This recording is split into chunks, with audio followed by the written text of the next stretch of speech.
Boa noite, essa é a terceira aula sobre Revolução Industrial.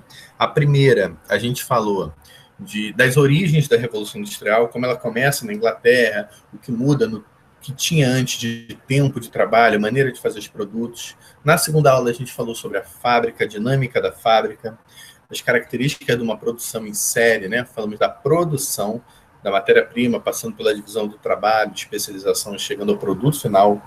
Falamos também sobre a exploração do trabalhador, o aluguel da força de trabalho, a produção de riqueza, quem fica com a riqueza, quem não fica, alienação, mais-valia.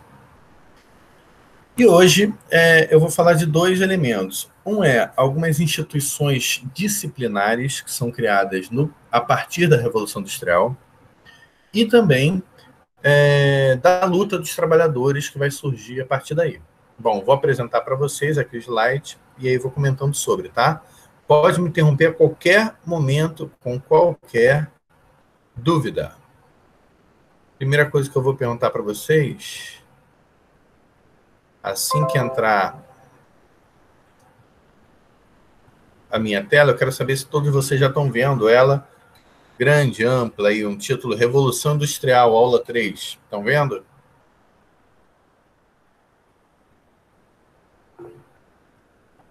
Camila, Emanuele e Samuel estão vendo? Ótimo, perfeito, excelente. Então vamos lá, olha só. Primeira coisa, a gente vai ter uma aula dividida em duas, tá? Primeiro, essas instituições disciplinares. O que eu estou querendo dizer com instituição disciplinar? Bom, ali atrás tem uma imagem que mostra crianças e um material de postura corporal, como elas deviam se portar na escola. Como elas deviam ficar sentadas em cada condição, como virar, como ficar em pé, como ficar em fila, várias regras para essas crianças. Isso tem tudo a ver com o que a gente vai falar hoje. Porque olha só, primeira coisa, a fábrica. A fábrica, que é essa grande galpão com pessoas trabalhando juntos numa linha de produção, com máquinas, ela foi criada, a primeira inspiração dela era o quartel, um lugar onde as pessoas ficassem dentro de um espaço fechado e fossem controladas, vigiadas e obedecessem hierarquia.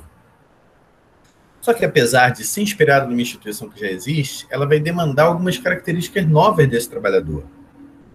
Esse sujeito que vivia antes no campo, que trabalhava de acordo com a natureza, quando amanhecia tinha que fazer uma coisa, quando anoitecia outra, ele vai ter que se adaptar a uma nova estrutura. A fábrica exige algumas coisas. A fábrica exige, por exemplo, na lógica da fábrica, exige que o sujeito chegue num horário determinado, acate as ordens, aceite as ordens, respeite a hierarquia, né? Isso que para o dono da fábrica conseguir produzir mais. Obedeça, sem questionar. Se mandarem fazer uma coisa, você faz, sem nem saber para que serve. Use uniforme, aceite ser vigiado o tempo todo e por aí vai. Para isso, vai se criar, pensando em um trabalhador mais adaptado a essa fábrica e a essa rotina disciplinar, vai se criar a escola como a gente conhece hoje. A escola, antes da Revolução Industrial, existiam espaços de estudo, de conhecimento. Já teve escolas como escolas de filosofia, espaços onde as pessoas ficavam juntas e debatiam questões, normalmente em rodas, grandes rodas. Os mais ricos tinham professores particulares, então um sujeito que ia, por exemplo, ser um grande comerciante, ele aprendia línguas com um professor de línguas que é na casa dele, aprendia a navegar com um grande marinheiro, aprendia a lutar com um guerreiro. Era aula particular para quem tinha dinheiro, né? A maioria das pessoas aprendia na prática cotidiana. O filho do camponês aprendia a trabalhar no campo, vendo seu pai trabalhar, ouvindo o que ele dizia, e por aí vai. Agora não, para a fábrica vai precisar de uma escola mesmo, como a gente conhece, vai começar a ser construída. Grandes salas retangulares, onde as pessoas ficavam ali boa parte do dia para aprender, principalmente. Ela foi criada para isso, não é o modelo de escola que eu quero, mas para aprender a se submeter à lógica da fábrica. Foi criado também um novo modelo de prisão. Prisão já existia, era um calabouço, jogava o cara lá. Já existia desde bem antes. Mas agora vai se criar também uma prisão com uma ideia de não só isolar quem não quiser submeter à lógica da fábrica, quem se recusa, bota ele lá preso, mas também, se possível, corrigi-lo, educá-lo novamente para entrar na rotina da fábrica. E o hospício para aqueles que não conseguiam se adaptar à lógica da fábrica. São 3 instituições que surgem nesse momento: a escola, a nova prisão e o hospício. Então, olha só, a escola vai ter vários elementos ali que estão de acordo com a lógica da fábrica. Ó. Uma escola, como ela foi planejada, né? A gente sabe que a escola não é assim, mas olha só. Ela foi planejada para ter hierarquia. Então, tem o professor que manda no aluno, tem o coordenador, tem o diretor, etc. Uma escola é feita para se acatar ordem, né? Tem obedecer, etc. Até hoje é muito elogiada a pessoa que só obedece. A escola é feita para ter o silêncio, tem vários espaços em que é pedido, tentado, demandado o silêncio, né? Uma das coisas que o professor, por exemplo, mais fala é silêncio, cala a boca, presta atenção, não é isso? Uniforme padronizado, vigilância e controle o tempo todo. Ele está sendo vigiado em sala de aula, está sendo vigiado no corredor, está sendo vigiado no pátio. No banheiro ele não é vigiado diretamente, mas é vigiado o tempo que ele fica lá. A sala é um local fechado, retangular e cheio, igualzinho à fábrica.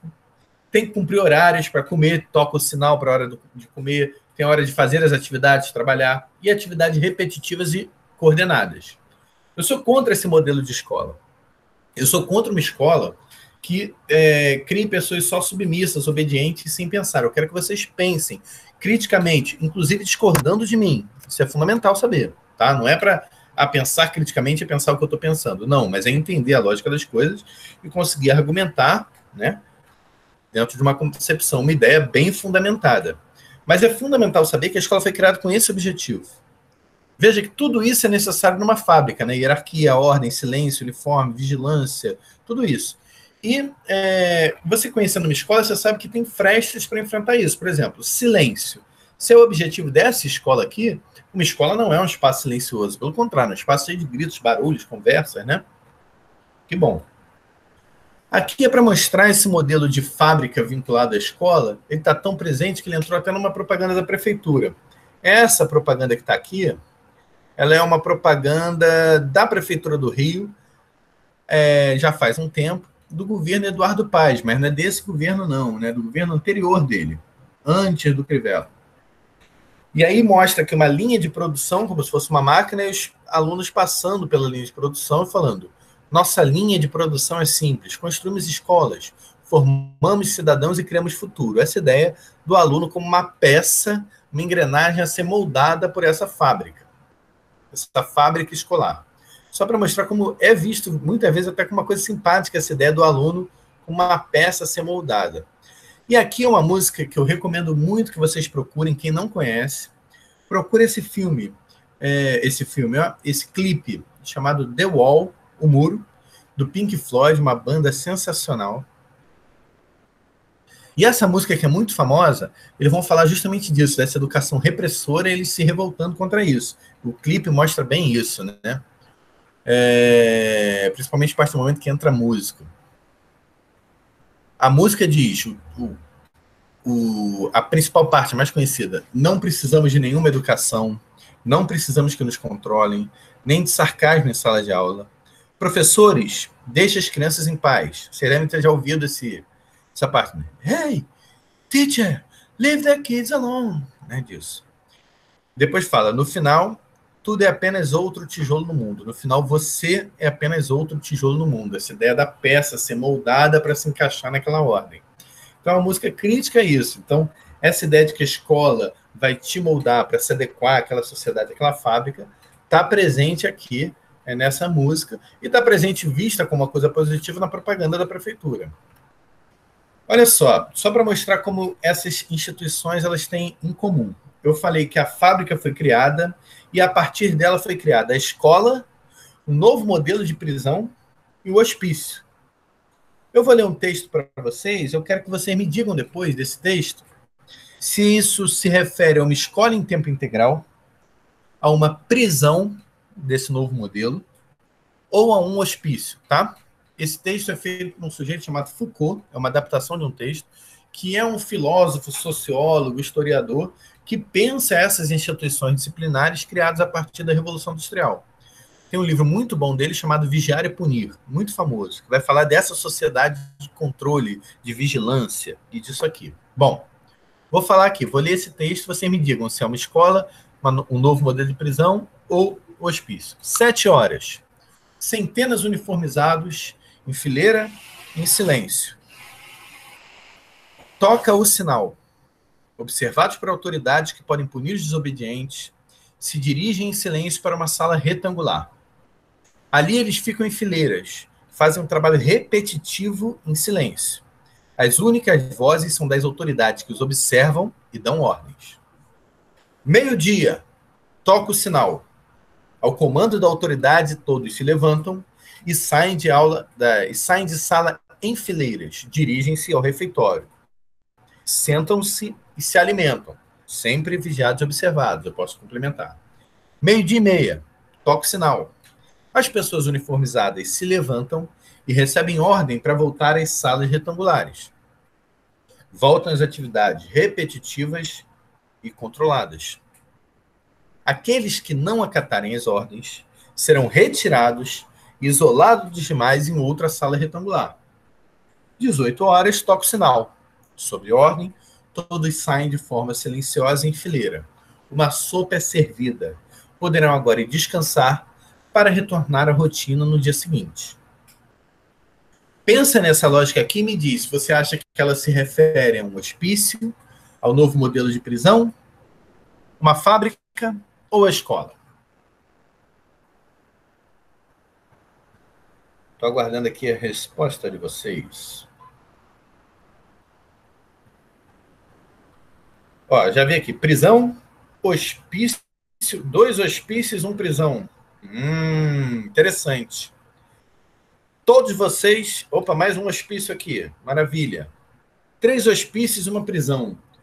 Todos vocês acertaram. Não tinha como errar. Porque esse filósofo pensador fez a descrição que valeria para qualquer uma dessas instituições na época. Vale para a fábrica, vale para a escola, vale para o hospício e vale para a prisão. Horário para entrar, pensa numa escola bem, né, controlada, né, que a pessoa é feita lá para obedecer. Toca o sinal lá, entra em fileira, uniformizado, tem que fazer atividade ali sempre com uma autoridade vigiando. Pode ser escola, não pode? Pode ser uma prisão, o cara tem que fazer ali fazer um trabalho manual. Pode ser um hospício, ele vai ter atividades manuais também para aprender o controle.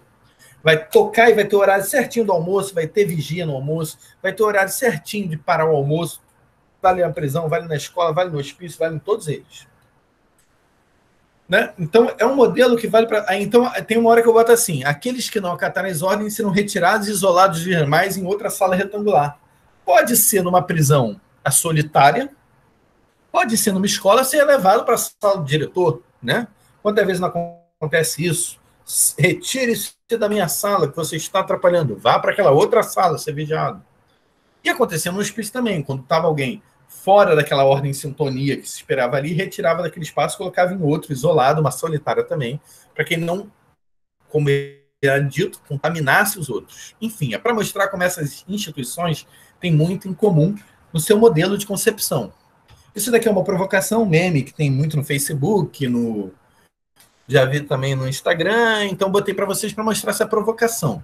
Escola e cadeia, eles botam algumas características, nem todas é assim a ferro e fogo, mas para mostrar que elas serviriam para criticar as duas instituições. Ó. Vai falar a mesma coisa, está falando das duas. Escola, estrutura autoritária, uniforme, ordem, silêncio, baixa autonomia individual, liberdade controlada, sem espaço para opinião nas decisões formadas e não está funcionando. Escola e cadeia, com essas mesmas características, só para mostrar como essa crítica, a semelhança entre elas se mantém. Eu, quando dou essa aula na escola, eu costumo fazer uma provocação lá no Murilo Braga. Eu falo assim, aqui só não é uma cadeia porque não tem grade. Eu brinco com isso porque ela é cheia de grade, né? Tem grade na janela, tem grade nos corredores, enfim. Só para mostrar que tem muita coisa mesmo em comum. E esse é um outro quadrinho que vai falar de uma das características fundamentais, que é a vigilância o tempo todo. Aí já com uma nova tecnologia da câmera, mas mostrando isso. Então está um sujeito lá falando, maldita câmeras, somos monitorados o tempo todo. Se você está me ouvindo, saiba que podemos lutar contra a sociedade de controle juntos. Aquele sujeito no final que está ouvindo ele também está sendo vigiado. Então é mais uma provocação em cima disso, tá? Ok? Tudo bem até aqui, gente? A gente fechou a primeira parte da aula, que são instituições disciplinares, instituição para disciplinar o trabalhador, para que ele entre num molde e que ele se submeta à ordem da fábrica sem que traga prejuízo, alguma resistência a isso, ok? Alguma dúvida até aqui?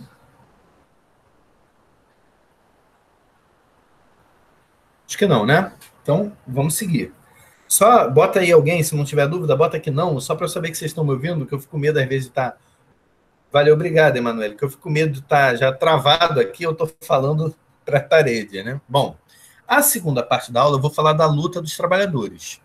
Se você for pensar agora, tudo que a gente falou, lembra? Eu falei que o trabalhador chegava na cidade desesperado por um emprego. Quando ele estava trabalhando, tinha uma ameaça de vários desempregados querendo seu emprego. Então, se ele se revoltasse, ele podia ser demitido e substituído. E ainda falei dessas instituições para treinar esse trabalhador a ser mais submisso e disciplinado. Mesmo assim, é nesse espaço, nesse ambiente, que vai surgir um modelo de luta que vai estar muito presente até hoje. Essa imagem aqui mostra eles levantando uma bandeira. Todos esses aqui são trabalhadores de fábrica juntos e reunidos. E isso vai ser uma das características fundamentais. Tem muita gente junta no mesmo espaço. Pensa comigo. No campo, você e sua família trabalhavam? Eu sou de uma família de camponeses. Eu trabalhava com a minha família num terreno, a outra família trabalhava distante de mim. Outra mais distante. A gente podia até se encontrar numa vila, numa mercearia, mas era pontual. No dia a dia eu estava afastado das outras pessoas. Agora pensa numa fábrica. 200, 300 operários juntos no mesmo espaço. Um passando a tarefa e material para o outro. Então, quando um trabalhador falava assim, pô, estou com muita dor nas costas, era comum nas primeiras fábricas, por exemplo, 14 horas de trabalho, 16 horas de trabalho por dia. Crianças trabalhando sem nenhum critério de idade mínima e tal. Imagina, isso dava um desgaste gigantesco na vida. Eu, sujeito cheio de dor nas costas, falando, pô, ganho muito pouco aqui, minha casa está quase caindo, meu filho está doente, não tem como comprar remédio, eu cheio de dor, não consigo dormir direito. Aí o cara do lado dele fala, pô, cara, eu tenho problemas muito parecidos com você. Logo eles começam a perceber que os problemas não eram só individuais, não eram só deles, eram de todo aquele grupo. E que se eles tinham problemas juntos, eles podiam juntos tentar resolvê-los. Essa daqui foi a primeira forma de luta direta. O que foi isso? Eu falei para vocês que era muito comum numa fábrica substituir o trabalhador por uma máquina. Esse trabalho repetitivo, fazer a mesma coisa, pegar o produto do mesmo jeito, fazer a mesma alteração, é um trabalho que não precisa de uma produção intelectual, né, de você pensar, ser criativo. Pelo contrário, a criatividade aí atrapalha. Por isso essa escola também tão tolhedora da criatividade, do pensamento autônomo e por aí vai.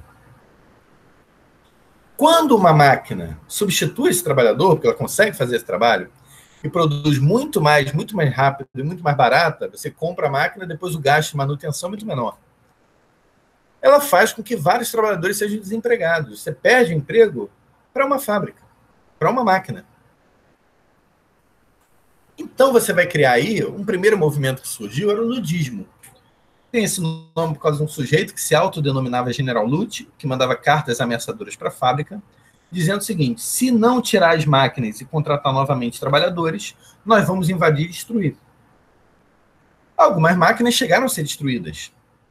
Chegou a ter quebra-quebra de máquinas. Mas, assim, na prática, esse movimento teve dois fatores. Um, ele mostrou que os trabalhadores não iam aceitar passivamente morrer de fome, né? E dois, também mostrou um resultado a curto prazo ineficaz, porque as máquinas que eram quebradas, valia mais a pena consertá-las ou substituí-las do que contratar novamente trabalhador. Coloca a máquina ali, bota um vigia que vale mais a pena. Então, essa é uma imagem, né, um desenho de trabalhadores destruindo máquinas, aqui também um desenho mais recente. E essa substituição de trabalhadores por máquinas continua até hoje. Né? Automação do trabalho. Algo que era feito por um ser humano passa a ser automático. Quando eu era criança, só vou dar 3 exemplos, um atual. Quando eu era criança, eu pegava o trem na Central do Brasil, você tinha lá, na catraca para passar, você tinha em cada catraca um funcionário. Você pagava o dinheiro, ele liberava a catraca, você passava. E a fila demorava. Hoje em dia não é assim, você compra o cartão, às vezes pode comprar até com muito mais passagens, passa na máquina ali e entra, não é? Então, todos aqueles trabalhadores que precisavam ali na Central do Brasil, 20, 30 trabalhadores, foram substituídos por 2 ou 3 que ficam lá vendendo cartão. Então, você trocou aquele trabalhador por máquina. Eu não me lembro disso, mas na década de 80 era muito comum. Na década de 70, os bancos terem vários caixas humanos, muitos caixas humanos. Conforme foi surgindo caixa eletrônico, reduziu muito o número de caixas humanas no banco. Às vezes tem 2, 3, né? É substituir o trabalhador por máquina. E isso está acontecendo hoje. Alguém sabe aonde? Alguém deduz? Onde está tendo substituição do trabalhador por máquina? Vou falar para vocês já para não demorar muito, mas pensa aí e vê se vocês deduzem. Um lugar onde tem essa substituição acontecendo agora é no ônibus. Cobrador. Cada vez tem menos cobrador no ônibus. E ele é substituído por uma máquina que lê o cartão e você passa. Só que ali tem uma sacanagem. Porque você continua podendo pagar em dinheiro no ônibus. Esses outros você não pode mais pagar em dinheiro ali. E aí você dá uma função dupla para o motorista, que tem que dirigir, pegar o dinheiro, dar o troco, etc. Né? E se atropelar alguém, quem vai responder é ele, não a empresa. Mas essa lógica de tirar esse cobrador e botar uma máquina no lugar, existe em outras cidades, não dessa forma. Em outros estados, não é dessa forma, com o motorista tem que fazer 2 funções. Curitiba, por exemplo, você tem o motorista só dirige, você compra antes de entrar no ônibus, é que nem o BRT. Mas mostra que é um trabalhador substituído por máquina. O problema não é a substituição do trabalhador por uma máquina que pode fazer esse papel. O problema é, de novo, o debate sobre a exploração. Quem lucra com isso? Porque quando substitui por uma máquina, o lucro aumenta para o dono da fábrica e o trabalhador fica sem emprego. Outro movimento que teve um movimento que eu não vou falar muito aqui, mas que foi de mutualismo, ajuda mútua, vaquinha. Os trabalhadores juntavam dinheiro numa caixinha, davam um pouco do seu salário todo mês para ajudar quem estivesse doente, mas nunca deram o dinheiro suficiente. E esse era o primeiro movimento de luta por direitos, o cartismo. Tem esse nome por causa de carta mesmo. Já no século XIX, uma associação de trabalhadores, isso vai ser uma coisa importante, fez um abaixo-assinado com mais de 1 milhão de assinaturas e entregou uma carta ao parlamento, querendo mudança na lei. Fez passeata para convencer as pessoas, para pressionar o parlamento. E eles queriam o quê? Primeiro, voto secreto. O voto era aberto. Você imagina, o voto aberto, se um operário votasse em alguém diferente do que o patrão queria, ele podia ser demitido. O voto era aberto, era falado. O voto secreto, não. Sufrágio universal masculino. Nessa carta não aparece ainda a defesa do voto feminino. Mas já havia movimentos de mulheres começando a defender e lutar por isso, já desde o século XVIII. Aqui já está no XIX. Mas não aparece ainda nessa Associação de Trabalhadores e nessa carta. Então, todos os homens pudessem votar, e não só quem tivesse dinheiro e posse. E que fossem renovados os membros do parlamento todo ano. Tem uma outra reivindicação deles curiosa de pensar hoje. Eles queriam que os parlamentares, deputados, recebessem salário. Não recebiam na época. Por que eles queriam isso? Porque para um trabalhador poder se tornar deputado, ele precisava receber salário. Senão ele ia morrer de fome, porque ele ia ter que largar o trabalho na fábrica, como é que ele ia se manter? Sem o salário, só podia ficar quem como deputado? Quem tivesse já grana, os ricos. O parlamento pegou aquela carta que ele recebeu, dobrou bem dobradinho, rasgou em pedacinho e ignorou. Então eles começaram a se mobilizar com greves, com manifestações, teve muitas prisões contra eles. Porque estava entrando um outro movimento. Os trabalhadores cada vez mais se organizando em sindicatos, associação de trabalhadores. Sindicato dos operários, sindicato dos carteiros, sindicato dos sapateiros, sindicato dos tecelãos e das tecelãs, sindicato dos ferreiros, que queriam pressionar 2 lados. Quando faziam mobilizações numa fábrica, era pressionar o patrão para ter melhores condições naquela fábrica, e o governo para ter melhores direitos trabalhistas para todos. E aí, gente, foi um movimento que durou muito tempo, século XVIII, XIX, XX, ainda tem movimento até hoje. Mas para conquistar boa parte dos direitos que se conhece hoje, das leis trabalhistas, para quem tem carteira assinada no Brasil, a luta começou na Inglaterra, em outros países da Europa, com mobilização de sindicatos. Isso vai acontecer também no Brasil no início do século XX. Eles vão fazer paralisação para tudo, greves, piquete. Lembra que eu falei para vocês que, se um trabalhador se revoltar, é só tirá-lo e botar outro no lugar? Se eles se unirem e se organizarem, fica mais difícil. Porque, por exemplo, muitos trabalhadores ocupavam a fábrica e falavam, só vamos sair daqui quando negociar. Para tirar todos os trabalhadores ao mesmo tempo era complicado. Piquete na porta de fábrica, não deixando de entrar outros trabalhadores. O que aconteceu? O resultado de curto prazo, só derrota. Desculpa. Mortes, prisões que a gente considerava líderes dos empregados, sindicatos botados na ilegalidade, demissões. Deixa eu ver rapidinho aqui que alguém pediu para entrar. Ok. Olá, Eduardo. Olá, quem eu não tinha visto também. Peço para colocar nome e turma lá no comentário, tá? E essa aula aqui vai ficar gravada e vocês vão ter acesso a essa aula a partir de amanhã. Bom, vamos aqui de novo ampliar a tela. E algumas das leis trabalhistas que a gente tem...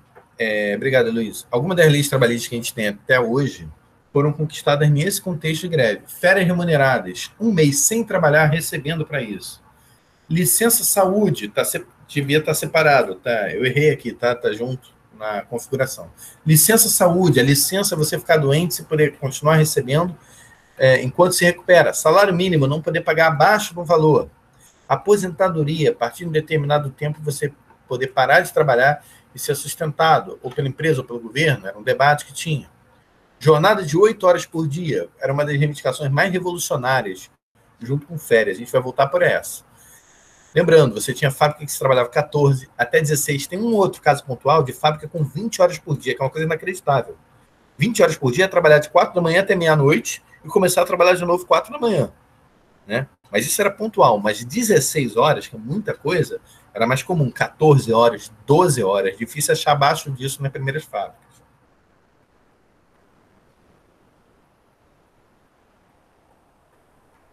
Só um negócio. O Eduardo, você estava no outro link, né? Então, eu vou falar para vocês uma informação importante. O Classroom, ele bota um link para cada turma, né? Então, eu não posso usar esse, porque eu estou juntando todas as turmas, tá? Então, cuidado, porque aquele link eu nunca vou usar, eu uso o meu, tá bom? Fica aí já a informação para as próximas vezes. Bom, depois se ficar alguma dúvida, tá? Pega a gravação, se ficar alguma dúvida, eu tiro sem problema nenhum. Vamos voltar aqui. Eu quero falar um pouco mais da jornada de 8 horas por dia, dessa reivindicação, que ela traz algo muito surpreendente nessa bandeira de luta, que depois virou, para quem tem carteira hoje, é algo presente. Né? Isso daqui, para mostrar uma mobilização no século XIX ainda, na maioria de mulheres. Tem pouquíssimos homens aqui presentes, quem está com cartaz são mulheres. Nós precisamos, se nós nos lutarmos juntos, nós venceremos. A união, luta de trabalhadores, etc., mostrando assim, uma mobilização muito grande de mulheres. Você tinha fábricas que tinham um trabalho praticamente só feminino, você tinha uma divisão sexual do trabalho muito grande. Então, a fábrica só com trabalhadoras femininas começaram a lutar por direitos. Em algumas fábricas, a luta era por direitos específicos para as mulheres, por exemplo, ter um banheiro próprio, porque sofriam assédio quando o banheiro era compartilhado com operários. Ter creche, já que o trabalho, até hoje, mas na época muito mais doméstico, de cuidar dos filhos, cuidar da casa, ficava a cargo das mulheres, então uma creche para que elas conseguissem trabalhar. E luta também por direitos trabalhistas, que a gente já comentou. Essa outra cartaz mostra trabalhadores, homens no geral, desempregados, falando, né, trabalho ou revolta, um ou outro, tipo assim, uma ameaça, né? Você escolhe, ou vai ter trabalho para a gente, ou a gente vai tocar o terror, né? Mostrando reivindicações relacionadas ao desemprego, ou às péssimas condições de trabalho. E esse cartaz aqui é um cartaz já do século XX, já 100 anos atrás, 101, 102 anos atrás, do 1º de maio, que já era Dia do Trabalhador, dia de luta, e é um cartaz da Confederação Geral dos Trabalhadores Francesa, tá? Que seria uma união dos sindicatos franceses, na luta pelo direito a 8 horas de trabalho por dia, não ser mais. O que eu acho interessante nesse cartaz, não sei se vocês vão conseguir ver, mostra de um lado um grupo de trabalhadores, do outro um grupo de patrões, e os dois estão fazendo um cabo de guerra aqui no relógio, que é um grande 8, né, o relógio, é um 8, né, bandeira das 8 horas. Então, o grupo de trabalhadores está puxando o relógio para as 8 horas, e o grupo de patrões puxando para ser mais horas de trabalho, né, como se fosse uma guerra, a guerra dessa luta. E por que era 8 horas? Por que eles indicavam 8 horas? No fundo tem as fábricas aqui, né, fumaça das fábricas. Por que indicar 8 horas e não 7, ou 10, ou 9? Por que exatamente 8? Isso tinha uma lógica. Essa bandeira veio do seguinte, a lógica que está explicada nesse cartaz. Era a ideia de dividir o mundo em 3. Dividir em 8 horas para o trabalho. Está aqui, jornada de 8 horas. 8 horas para descansar. Está o sujeito aqui com o pé para fora, dormindo. É uma casa até bem simples. Parede descascando, mas está lá descansando. E 8 horas para fazer o que quiser, para o lazer. Isso era muito revolucionário na época, porque é o seguinte, a ideia do descanso era até relativamente aceita nos debates dos patrões.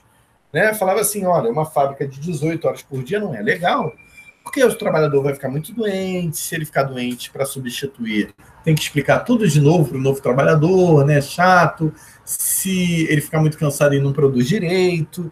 Então, vale a pena deixar o trabalhador descansado para que ele possa produzir mais. Só que aqui não estão falando disso, eles estão falando assim, a gente quer o nosso espaço para a gente ter prazer, se divertir, namorar, passear, dançar, fazer o que quiser, ler. Então isso é muito revolucionário, que fala, é o nosso direito também ter prazer, festejar.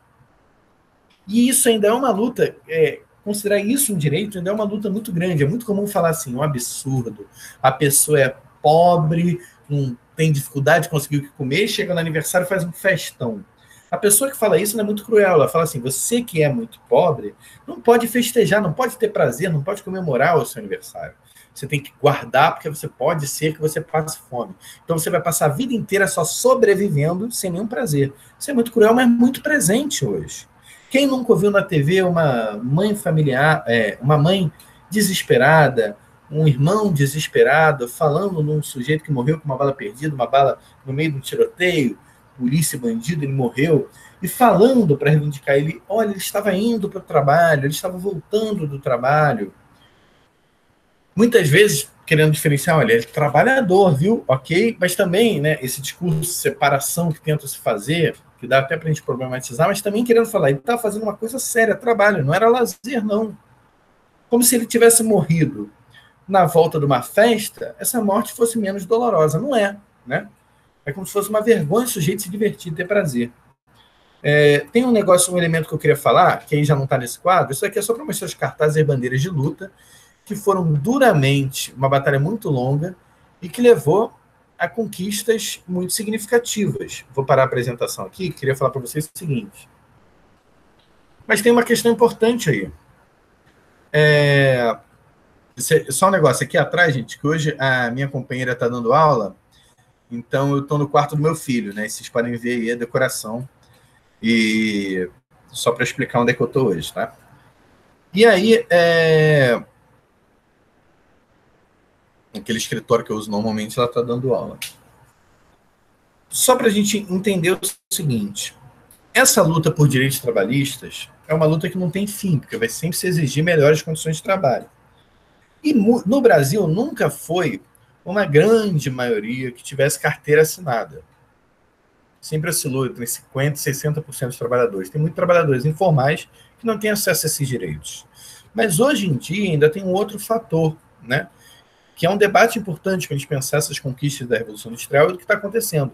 Tem muitas modalidades de trabalho que não são vistas como um vínculo empregatício e esse trabalhador não tem esses direitos garantidos. Vou dar alguns exemplos aqui, né? O Uber, o entregador de comida, iFood, Rappi, o que for, Ele é tratado como se fosse um colaborador, em que ele se inscreve, ele se cadastra e trabalha de acordo com a demanda, ganhando um pouco de acordo com aquela atividade, né?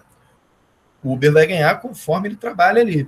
Se um Uber ficar doente, não conseguir trabalhar, não tem direitos trabalhistas específicos. Tem um caso que ficou conhecido, não sei se souberam, um entregador de iFood que entregou passando mal, desmaiou e morreu na casa da pessoa entregou, e a família desesperada, e a iFood assim, por favor, então, só confirme que você recebeu para a gente dar continuidade aqui e outras pessoas pegarem continuar a demanda, seguir a vida. Então, aquele trabalhador que faleceu ali era só visto como uma peça que podia ser substituída. Estou falando disso tudo para mostrar que tem novas relações de trabalho surgindo e que tem tensões em cima dela.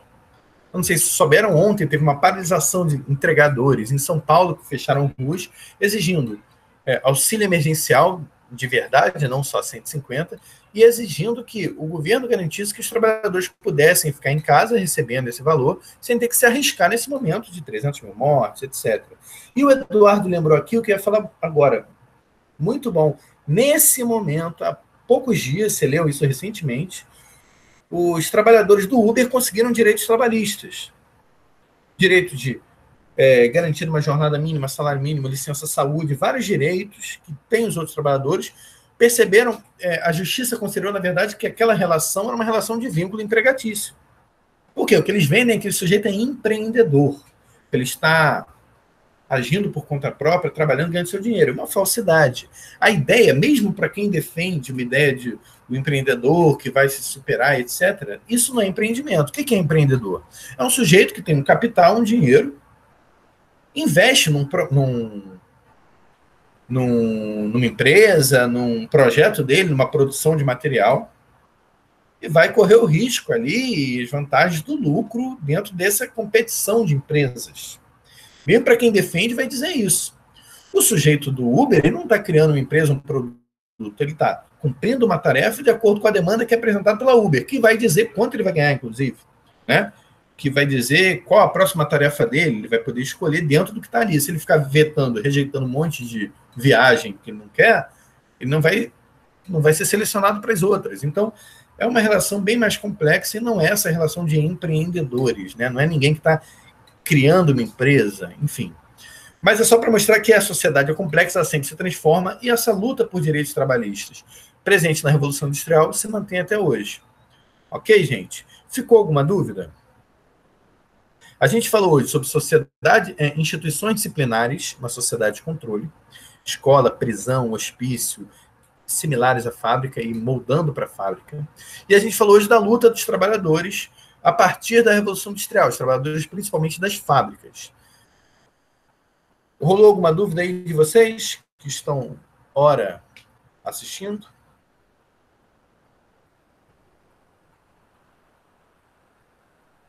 Então, vou encerrar aqui a gravação. Interromper a gravação.